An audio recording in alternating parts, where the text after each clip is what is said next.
폭력은 어떤 이유에서든 정당화될 수 없죠. 네, 특히 그 아이와 여성 노인들에게는 더 엄격하게 적용이 돼야 합니다.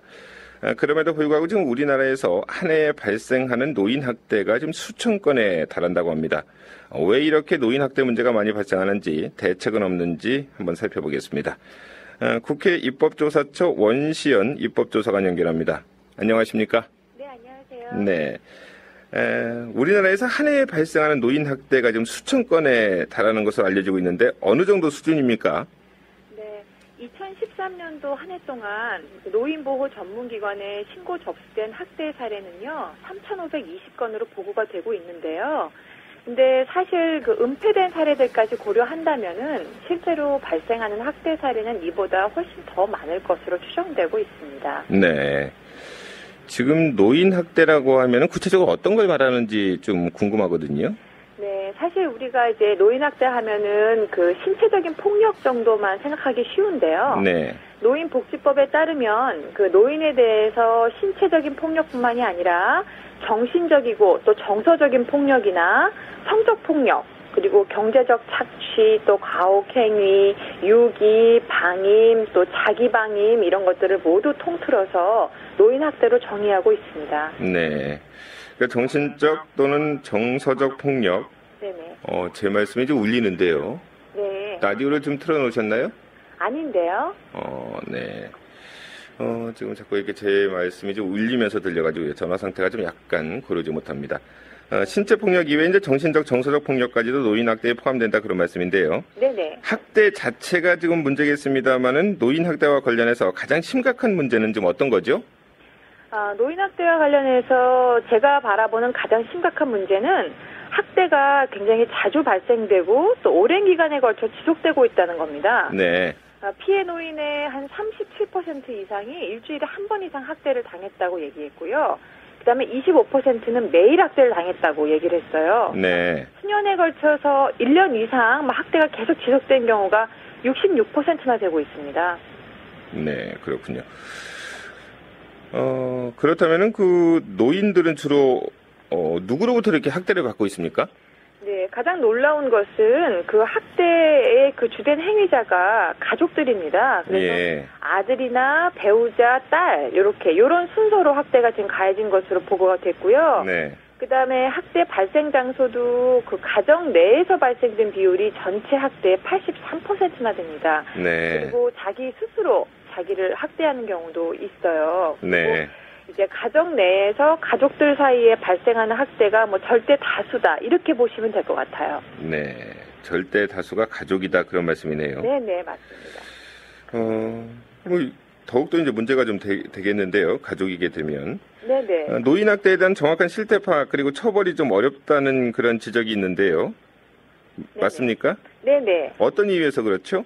네, 그 가해자가 가족이다 보니까 앞에 예. 말씀드린 것처럼 그러니까 피해자들이 가해자의 공개와 처벌을 원치 않는 경우가 대부분인 거죠. 그래서 사건이 그래서 은폐될 가능성이 큰 거고요. 네. 그러다 보니까 정확한 실태 파악과 처벌도 어렵게 되는 겁니다. 그리고 재발 방지 등 이제 근본적인 해결이 잘 안 되고 있고요. 네. 그렇군요. 어떤 대책이 좀 필요한데 네. 일단 뭐 신고를 하지도 않고 또 공개라든가 처벌을 원하지 않으면은 못하는 거죠? 네, 지금 현재 그렇죠. 네. 정부에서는 지금 노인 보호 전문기관을 두고요. 노인 학대 예방 사업 실시하고 있는 것으로 알고 있는데 노인 학대가 이렇게 많이 발생하는 걸 보면은 뭐 별다른 이렇게 효과가 없는 것 같아요. 사실 뭐 효과가 없다 있다를 말하기 전에 예. 그 사실 노인 학대 예방 사업의 근거 법령이나 사업 지침도 있고 또 수행 체계도 갖추어져는 있습니다. 네. 그런데 이제 이게 실제 사업 운영 과정에서 제대로 이루어지지 못한다는 지적이 많아요. 예. 특히 노인 학대 현장에서 그 역할을 담당하고 있는 그 뭐 노인 보호 전문 기관들이 그 업무를 수행하면서 상당히 그 많은 문제들에 봉착하고 있다고 전해 듣고 있습니다. 네. 어떤 문제들에 지금 봉착하고 있습니까? 그러니까 뭐 그 현장 조사 과정에서 또 노인과 피해자를 이제 그 자리에서 분리하고 보호하고 그다음에 노인분들을 그 사후 관리하는 그런 문제들이 상당히 그 여러 그 단계별로 문제들이 있다고 들었습니다. 네. 지금 노인 학대 신고가 이렇게 접수가 되면은 대처가 제대로 되고 있는지 모르겠는데요. 대처가 지금 이루어지고 있는 실정인가요? 어떤 상황인가요?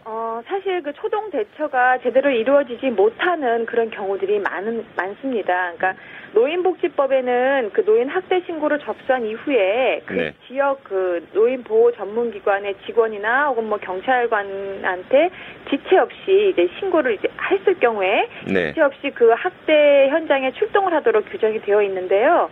그런데 아시다시피 뭐 이런 기관이 한 도에 뭐 1개 내지 2개 정도 있습니다. 그래서 농촌이나 도서 벽지 지역의 경우에는 그 관할 영역이 무지 넓잖아요. 네. 그러니까 응급 상황에 제대로 대처하기도 어렵고 그다음에 이동거리가 멀어서 사건이 이미 종료된 이후에 거기에 도착하기도 하고 뭐 이런 거죠. 그래서 그 노인 학대 행위자가 또 현장 조사를 거부하거나 또 업무를 막 방해하지 못하도록 처벌 벌칙 조항들은 있지만 현장에 가면은 그 학대 행위자가 막 방해하고 막 그래서 심지어는 그 이제 뭐 현장 조사 갔던 분들이 노인의 그 뭐 자택에 출입조차 못하는 경우도 있고 또 조사 과정에서 또 조사자 신변의 안전을 또 확보하지 못하는 경우도 발생되고 있는 거예요. 예. 그리고 그 노인 학대 심각성에 대한 인식 수준이 낮거나 이게 뭐 가정 내 문제 정도를 치부하고 이래서 경찰의 적극적인 협조가 없어지면 이를 강제할 근거도 없기 때문에 사실 현장 조사 실효성이 떨어질 수밖에 없다고 보시면 돼요. 네.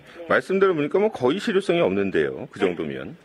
초동 대처도 지금 제대로 되지 않고 있고요. 네네. 신고를 했는데도 갔는데 협조도 안 하면은 또 조사도 못 하는 거고. 네, 그렇습니다. 경찰들도 뭐 이거는 그냥 뭐 이렇게 대충 지나면은 뭐 해결되는 사건 이럴 쯤으로 이렇게 인식하고 있으면은 초동 대처하는 거라든가 이런 부분도 좀 적극성이 떨어질 거 아니겠습니까?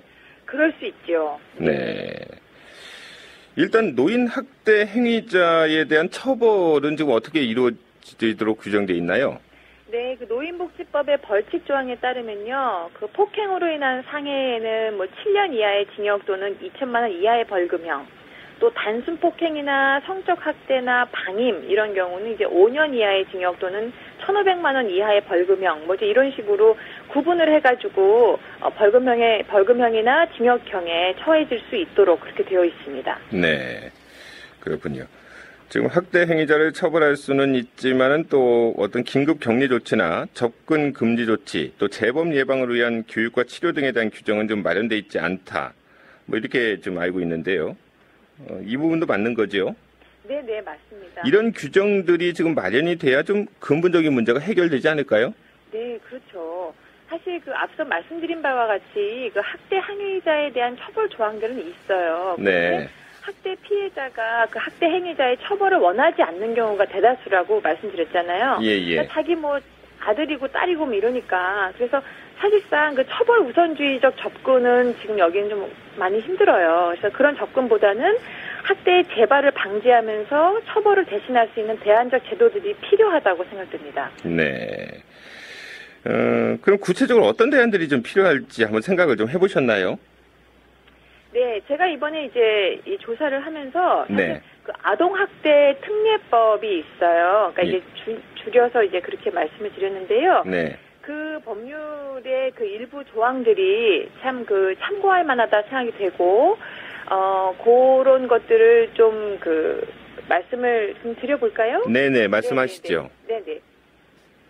그 아동학대 행위자를 그 처벌하는 법률뿐만이 아니라 이제 이분들을 위한 대책으로 이제 그 학대 행위자나 학대 노인을 격리해서 일정 거리 이내에 접근 금지를 하는 뭐 긴급 임시 조치라든가, 네. 그다음에 학대 행위자의 재범 예방에 필요한 그 수강 명령, 또 학대 치료 프로그램의 이수 명령, 또 학대 행위자를 대상으로 한 상담이나 또 치료나 또 교육을 받는 조건으로 하는 기소유예 제도 이런 것들이 있어요. 네. 그런 것들을 현재는 노인복지법에 없거든요. 예. 그런 것들 노인복지법에 새로 규정을 신설하고 또 이를 반영해서 시행령이나 시행규칙도 개정을 해야 될 것으로 보여요. 네. 그다음에 또 학대 행위자가 현장 조사를 방해하거나 조사자의 신변을 위협하는 이런 문제들을 이제 해결을 하기 위해서는 그 경찰의 동행을 임의적이 아니라 상시적으로 이루어지도록 하는 것이죠. 네. 그것도 역시 아동학대 특례법에는 좀 나와 있어요. 그래서 그런 걸 좀 참고하시면 좋을 것 같고. 네.